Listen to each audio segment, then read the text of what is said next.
ان عظیم سپوتوں کو پوری قوم سلام پیش کرتی ہے. مارکہ حق میں شہید ہونے والوں کو ہم سلام پیش کرتے ہیں اور ہمارے فوجی جوانوں کو جو اس ملک کا دفاع ناقابل تسخیر بناتے ہیں ان کو بھی آج کے دن ہمارا سلام ہے. تو مارکہ حق 1 سال مکمل ہونے کو ہے اور ہم تمام تر چیزوں کو ریکال کر رہے ہیں. اس وقت میرے ساتھ موجود ہیں دفاعی تجزیہ کار بریگیڈیئر ریٹائرڈ وقار حسن خان صاحب.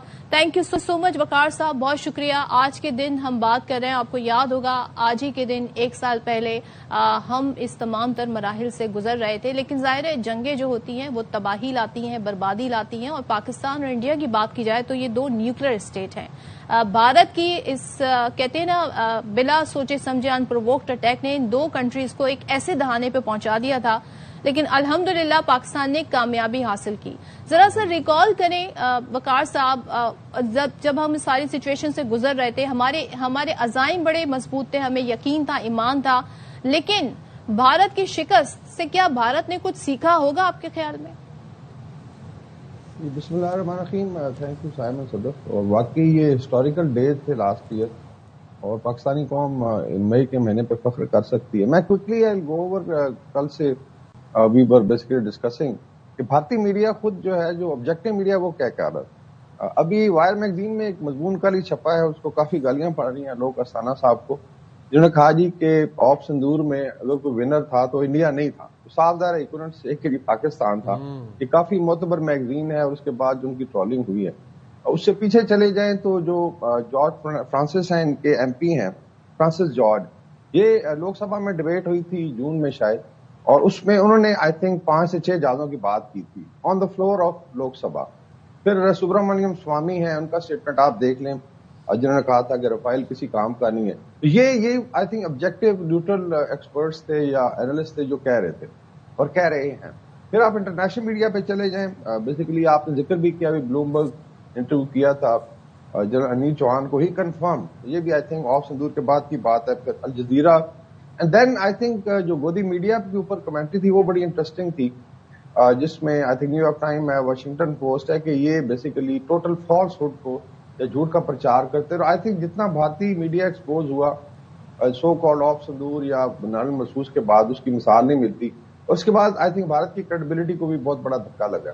تو میرے خیال میں اگر یہ ساری چیزیں سامنے رکھے, میں اپنے بات نہیں کر رہا, میں خود آئی تھنک 4 دن پہلے آف سندور سے بھارت کے ریپبلک ٹی وی پہ تھا, اور وہاں آپ کو پتا ہے کہ فائٹنگ میچ ہوتا ہے, تو 3-4 منٹ میں کافی میں نے ان کی تصدیق کری. میں نے کہا 2 چیزیں یاد رکھنا, ایک PL-15 میزائل اور ایک الفتح سسٹم ہے پاکستان کے پاس. سو دے ور لافنگ, لیکن اللہ نے کیا کہ اس کے بعد جو ہے یہ دونوں جو سسٹمز ہیں تاریخ کا حصہ بنے ہیں, اور آگے بھی I think we are ready. اگر ملٹی ڈومین آپریشن کی بات کریں جس کا ذکر ہو رہا تھا جی, اس پہ میں پہلے بھی ذکر کیا کہ 2019 سے پاکستان اس پہ کام کر رہا ہے, اور بھارت نے ابھی اس کو پڑھنا شروع کیا ہے. So we are 5 to 6 years ahead of them, اور اگلے راؤنڈ کی بھی تیاری ہے. وقار صاحب, دس از واٹ DGISPR سیڈ کل اپنی پریس بریفنگ کے اندر. انہوں نے کہا کہ تم نے جو کرنا ہے کر لو, جو رستہ اختیار کرنا ہے, جو ٹیکنیک استعمال کرنی ہے, جو ڈومین استعمال کرنی ہے کر لو. We are prepared for it and we are always prepared for it. ایک اور بات انہوں نے کہا کسی کا باپ بھی پاکستان کے اوپر آنچ نہیں لا سکتا. دشمن کس غلط فہمی میں تھا, ان کو نہیں پتا تھا ہمارا جذبہ ایمانی, ہمارا جذبہ شہادت. یہاں پر تو جوان بچے, ایک بچہ, بندہ, بزرگ, عورت خواب دیکھتے ہیں شہادت کا. کس بھول میں تھے یہ لوگ؟ کہتے ہیں یہ بڑا امپورٹنٹ پوائنٹ ہے کہ ملٹی ڈومین آپریشن, جو کوئی بھی لڑائی ہو, اس میں 3-4 چیزیں بڑی اہم ہیں. ایک تو فارم آف وارفیئر کیا چل رہا ہے, آپ نے صحیح ریڈ کیا ہے کہ نہیں کیا. تو جیسے میں نے مینشن کیا کہ وی ور دیر 5 سے 6 سال سے اس پہ آلریڈی کام ہو رہا تھا. پھر لیڈرشپ ہے, آئی تھنک اس پہ بہت زیادہ پہلے بھی ڈبیٹ ہوئی ہے کہ چاہے آرمی کی ہو, ایئر فورس, نیوی, ہماری میزائل فورسز ہیں, سندھو صاحب ہیں, chief marshal, field marshal Syed Asim علی, کس طریقے سے ایک آئی تھنک آڈیشیس کنڈکٹ تھا. اور پھر کول کیلکولیشن بھی تھا, ایسا نہیں تھا کہ کوئی رش میں ڈیسیژن لیے گئے, سارے سیناریوز کو ورک آؤٹ کر کے, دیٹس وائی اللہ نے کامیابی دی. اور آئی تھنک تیسری چیز جو آپ نے ذکر کیا, عوام اور فوج میں کیمسٹری جو نظر آئی. آئی تھنک وہ جو سینز ہیں کہ دونوں مل کے ڈرونز کو گرا رہے ہیں, یا ڈرونز کو جا کے لاہور کے کباڑی بازاروں میں بیچا جا رہا ہے, یا میزائل فائر ہو, تو پیپل آر سپروائزنگ. بلکہ ایک کمنٹیٹر تھا ویسٹ میں, اس نے کہا جی کہ یہ تو 24 کروڑ لوگوں کی فوج ہے, یو کانٹ ڈیفیٹ دم, کیسے لڑیں گے آپ. تو آئی تھنک یہ بڑا ایک امپورٹنٹ فیکٹر تھا پاکستانی قوم کی resilience. And I will add جو میڈیا کا کردار رہا, ARY نے وی ور ڈے 1 سے ہم ان کے ساتھ رہے. جس طریقے سے آئی تھنک انہوں نے بالکل سچ کو سامنے رکھ کے اس کو پروجیکٹ کیا, فائٹ کیا, اور یہی I think multi domain operation کا جو انفارمیشن وارفیئر ہے اس میں میڈیا کا بہت بڑا رول ہے, کہ سوشل میڈیا ہے. تو آئی تھنک ہر لحاظ سے, اور اگلی لڑائی کی آئی تھنک تھوڑی سی بات ہو جائے. ابھی مارکیٹ میں 1000 ٹارگیٹس کی ایک لسٹ چل رہی ہے جو بھارت کو لیٹس سے اگر راؤنڈ ہوتا تو انگیج کیے جائیں گے.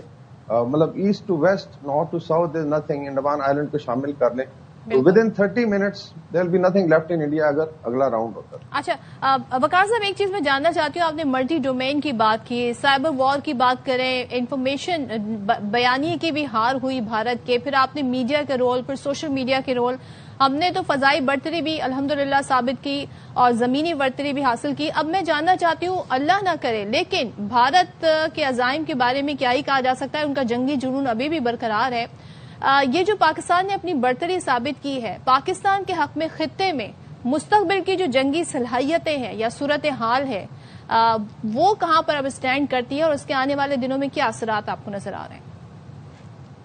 اس میں آئی تھنک 2-3 چیزیں اہم ہیں. ایک تو ملٹی کیپبلٹی ہے, صاحب دونوں سائڈیں اس کو بڑھاتی ہیں, لیکن مین چیز ہوتی ہے کہ آپ کی فوج کتنی ایکسپیرینس ہے اور بیٹل ہارڈنڈ ہے. اچھا, پاکستان میں آلریڈی ٹیررزم ہوتا رہا, اس کے بڑے نقصانات ہوئے, لیکن اس میں ایک تو قوم بیٹل ہارڈنڈ ہوئی ہے جو پازیٹیو سائڈ ہے, اور پھر یہ فوج جو ہے, ایئر فورس ہے, نیوی ہے, پھر راکٹ فورسز کمانڈ ہے. بیکاز آپ نے دیکھا کہ افغانستان والی سائڈ سے جو فارج حرکتیں کرتے ہیں تو وہاں بھی کافی ٹھکائی ہوتی ہے. پھر سائڈ تو یہ جو ایکسپیرینس ہے I think army, air force, navy اور راکٹ فورسز کے پاس, دس از انپریسیڈنٹڈ. پھر آ جائیں جو بھی نئے ارینجمنٹس ہیں, جیسے پاک سعودی ڈیفینس ایگریمنٹ ہے, یہ دونوں سائڈ سے ہے. سو اس کا مطلب ہے کہ پاکستان پہ حملہ ہو یا سعودی عربیہ پہ ہو, تو ایک اس کا مطلب ہے کہ آپ نے سیکورٹی پیریمیٹر ایکسپینڈ کر لیا.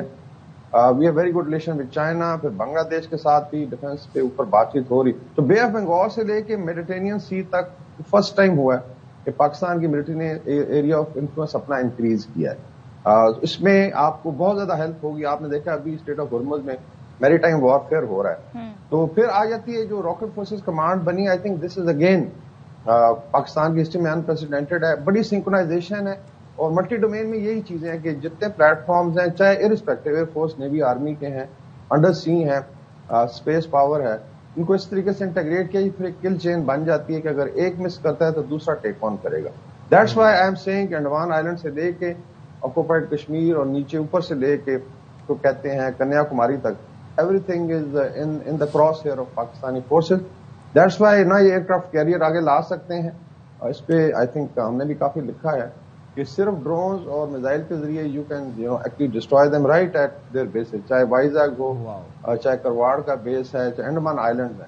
اور یہ پھر آپ دیکھیے گا یہ بھاگیں گے انڈمان آئلینڈ کی طرف ہی جا کے دونوں ایئر کرافٹ کیریئر پارک کریں گے, بیکاز دے کانٹ افورڈ. لیکن ان شاء اللہ تعالیٰ تیاری بھی ہے, بیٹل ہارڈنڈ فورس ہے, آفیسر اور جوانوں کا اور پھر قوم کا جو کیمسٹری ہے, دیٹ ول میٹر. میرے خیال میں ایک ڈیٹرنس بھی کریٹ ہو گئی ہے, انلس موڈی صاحب کا دماغ خراب ہو جائے.